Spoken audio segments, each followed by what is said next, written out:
They have to feel safe. And if they don't feel safe dropping their children off every day next to a cell tower, then it would not be okay. Is an office building. It's an office building that I used to have an office in. And I no longer have an office in there, and just recently they put up a huge cell tower right next to this office. I'm gonna spin this around here so you can see this huge cell tower that's literally right next to where I'm standing, right next to this office building. Earlier this month, a Verizon 5G cell tower was put up about 1,000 feet from the high school. Everybody's kids either have gone to the school, go to the school, or play football in our community. So what is 5G? There's just not a lot of research out there to be able to say that this is safe. There's just not a lot of research out there to be able to say that this is safe, not only today but down the road. And I think there's a great deal of concern about that.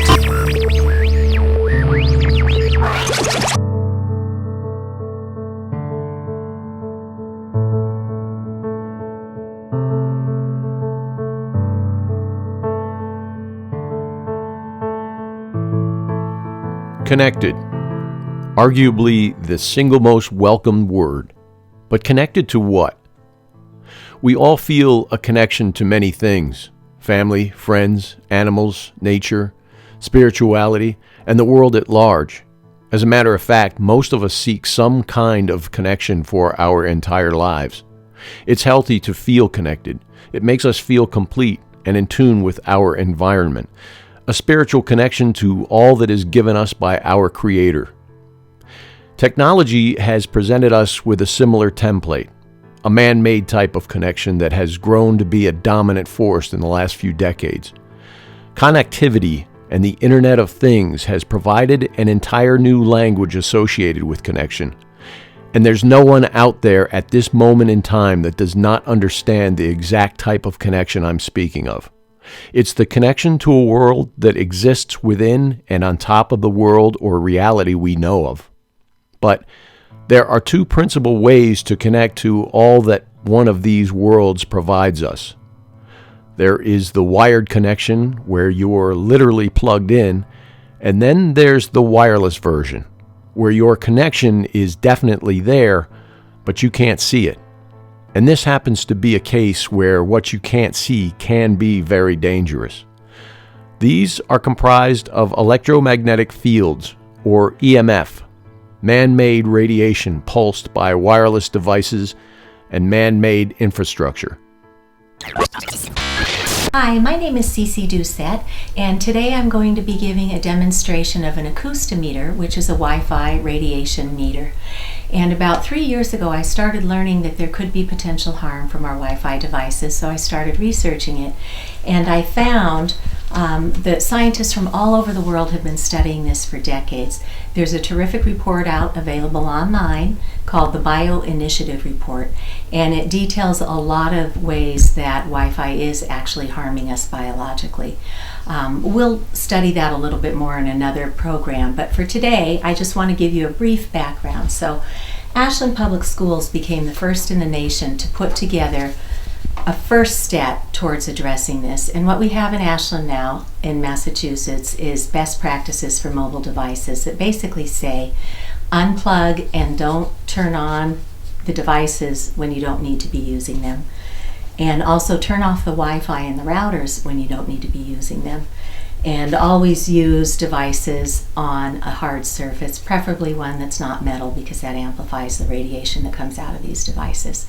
So we're very proud of Ashland Public Schools for taking a first step in that direction. All of our scientists, however, tell us that the best solution is to do a hardwired device. And so I went and I worked with Senator Karen Spilka, who's a wonderful public servant, and she helped to craft a bill called Senate Bill 1222, so we can start addressing this at the state level and perhaps create a model that can then be used throughout the United States. And one of the big pieces that had me puzzled was If this is so potentially harmful, why don't we know about it? And this summer of 2015, Harvard University's Law School Center for Ethics came up with a report called Captured Agency, How the Federal Communications Commission is Dominated by the Industries it presumably regulates. This too is available online. If you just Google Harvard Captured Agency, you'll be able to read this full report there. They have to feel safe.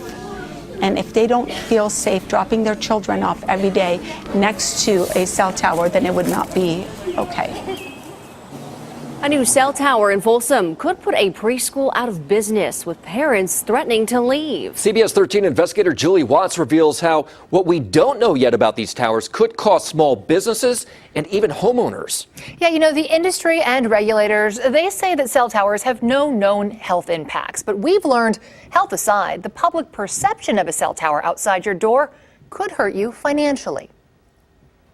From the parents to the teachers. Thank you. Kids Inc. is more than a school. Their family. A family that may soon be torn apart by this. It's devastating. Preschool owner Kelly Vaccaro says she had no idea when she signed her lease at the Palladio back in 2016 that the mall had already struck a deal with Verizon to build this cell tower just feet from her school. Kelly only found out a few months ago when she asked about the construction. I said, hey, are you guys extending our playground just because? What else would go there? But to find out that a cell tower was going to go up right next to our school. We don't know how it affects growing bodies, but we don't want to take a chance.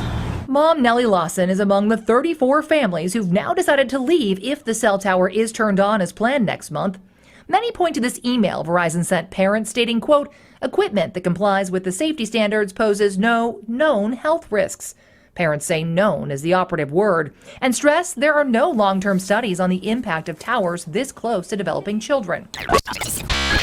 All of the following use this form of man-made two-way microwave radiation to send and receive data.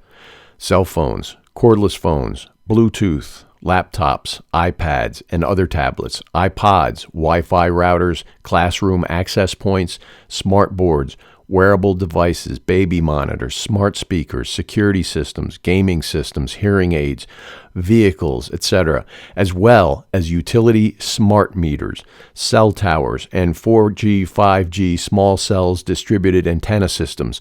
With the Internet of Things, the wireless industry plans to put radiation antennas in many more consumer products.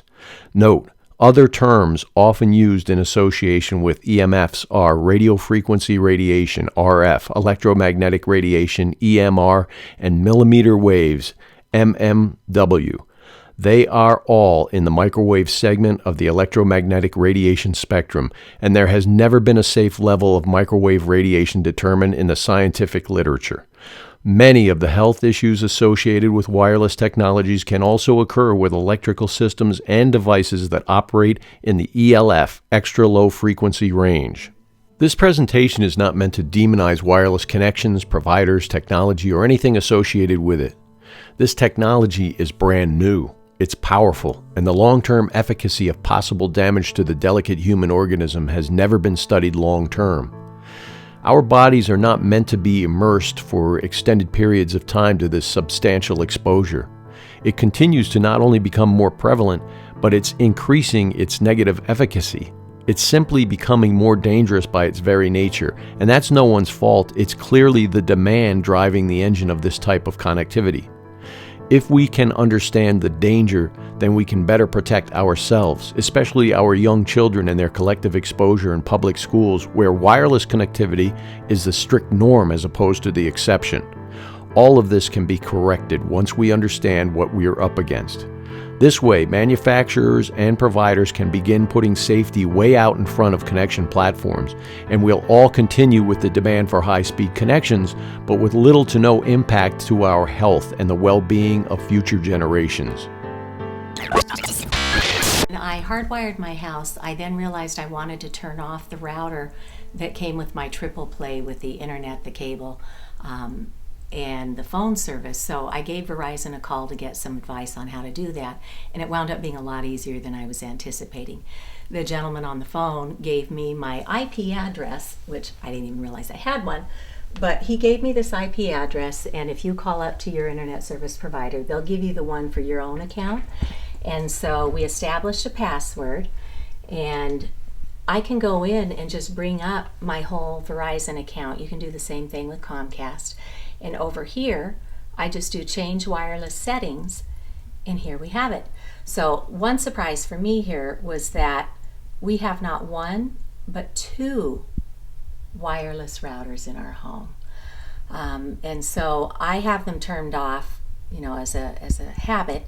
I'm going to turn them back on so that we can go through my house again and see what it might be like in your house right now with all of the Wi-Fi on. So you just turn those on and then you hit apply. It's going to make sure that you realize that might cut somebody off if they're connected to your Wi-Fi right now. I say okay. And then it takes maybe 1 or 2 minutes before that all comes back and goes online. So one of the ways that I can check is to take this acoustometer again, and I'm now going to turn on my printer. Right now my printer is hardwired, but even if it's hardwired, there are still wireless settings. So what I'm going to do is go in here and go into wireless, and I'm going to say turn it on.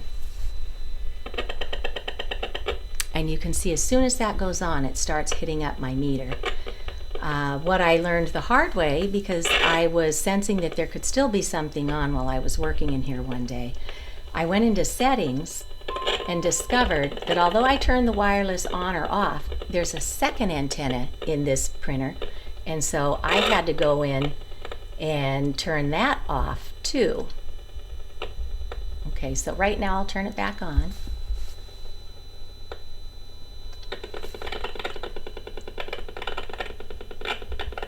So what happens is, although my computer is hardwired, there's no microwave radiation emitting from that, I didn't realize my printer was not only hardwired, but that these antennas were still on, and I was sitting here all day doing my work in a sea of microwave radiation that's coming off of this printer.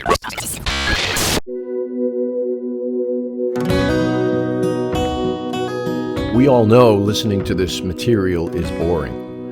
It's been talked about off and on for nearly 2 decades now.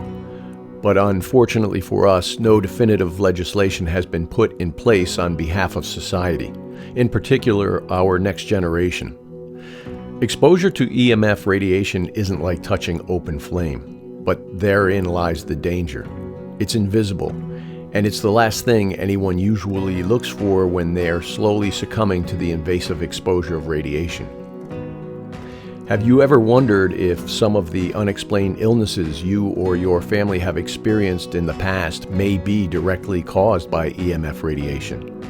We are now seeing both children and adults present with symptoms ranging from headaches, nausea, anxiety, depression, sleep disorders, and behavior issues to cancers, heart problems, chronic illnesses, DNA mutations, and infertility.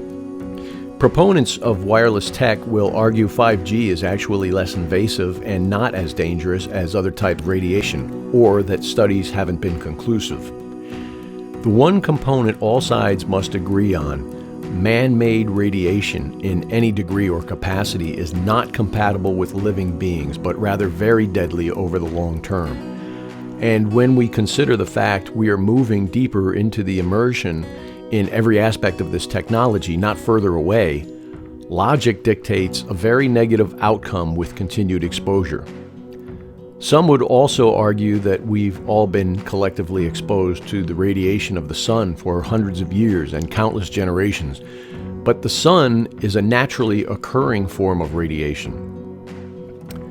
According to the National Cancer Institute, cell phones emit radio frequency waves, a form of electromagnetic radiation that's been classified as a human carcinogen. High exposures to electromagnetic frequencies can double the rates of childhood leukemia. Studies have shown children are exposed to many times more radiation than adults, as nearly all schools are supplied wirelessly, and many actually have towers either near or on school property. Many countries have already banned or restricted the use of Wi-Fi and cell phones for children and put provisions in place to protect pregnant women. The United States, however, is wonderful with innovation, but slow to own up to the detrimental health impact this technology is causing. In 2018, the Centers for Disease Control, CDC, reported increases in brain, kidney, liver, and thyroid cancers among U.S. children under the age of 20. Many cancers are on the rise with little or no attention being given to EMF radiation wireless technology. No one's advocating banning technology, but rather distributing it in a proven, safe manner. If we, the consumer, decide we do not want to purchase what's currently being offered, these corporations will find a way to deliver it safer, but we need to push back by being informed. Because every human being is different, we may be experiencing many different types of symptoms from the same source, and it's being completely overlooked. That's because it's not really being studied or talked about, and unfortunately, if we don't see it on TV, we're just not aware of it. But our bodies are. So, where do we begin? Did you know that every day we are surrounded by invisible electromagnetic radiation? From microwaves, dishwashers, computers, televisions, power lines, wiring in the building, to cell phones. They all produce electromagnetic radiation. You know what? Raise your hand if you own a cell phone. Now guess what? These days, every kid wants to have a cell phone, but cell phones give radiation, and if exposed to too much radiation, you may get a tumor or cancer. Do you know that nowadays kids start using cell phones as early as the age of 5? Now guess what happens to their brains when they use cell phones at such an early age? They get 5 times as much radiation than adults do. The reason it's easier for radiation to reach a kid's brain is because a kid's skull is thinner than an adult skull, which lets a lot more radiation to the brain of a child.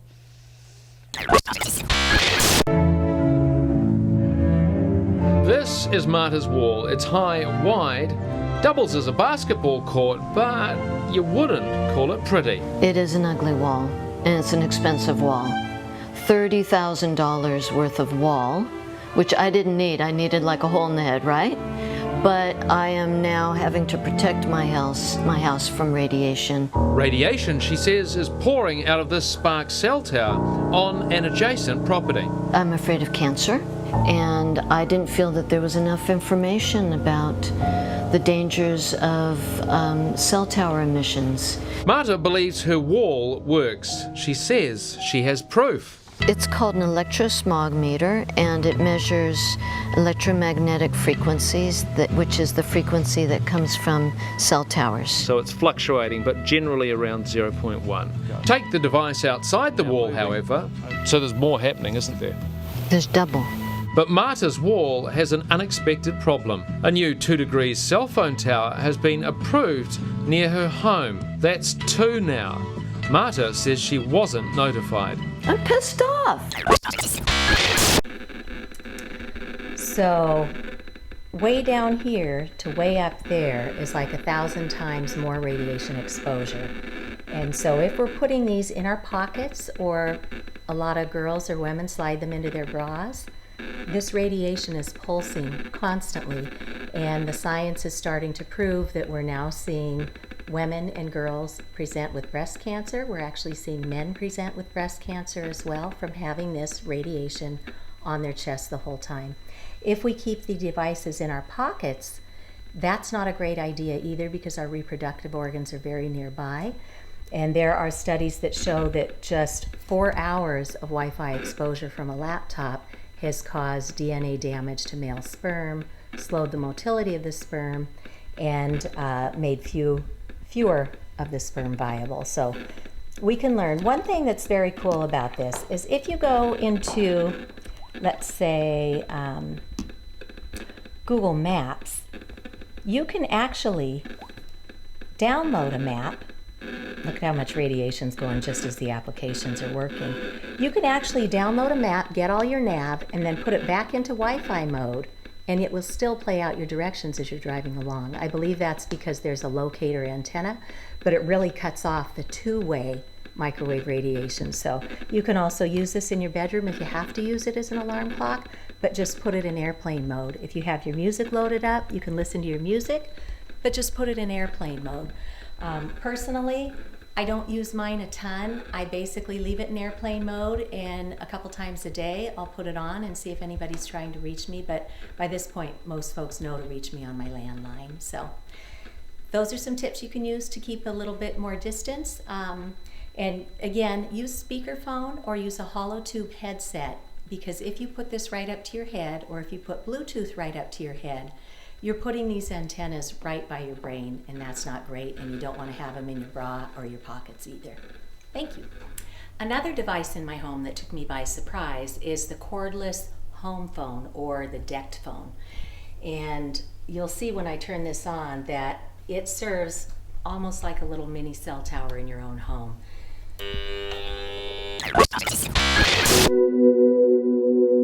Citizens all across the Commonwealth are plucking up the courage to learn, educate, and protect their communities.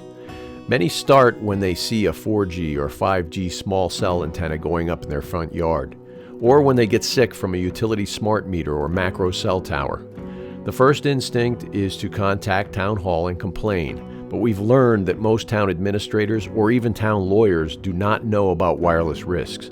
Many think they have to roll over to the FCC and industry's push to take away local control. This is your opportunity to provide additional information. Please don't go it alone, though. One voice can be easy for busy town leaders to dismiss, especially when they've never heard of wireless risks. But a group of well-informed, collaborative citizens can move mountains. Reach out to speak with local families, sustainability organizations, or other civic groups first. Do a quick search online and you may find a group that's already been formed. Then together, speak with your town and follow up at every step. Nobody's going to fix this for you. You've got to move the process. Hey, let's do it together.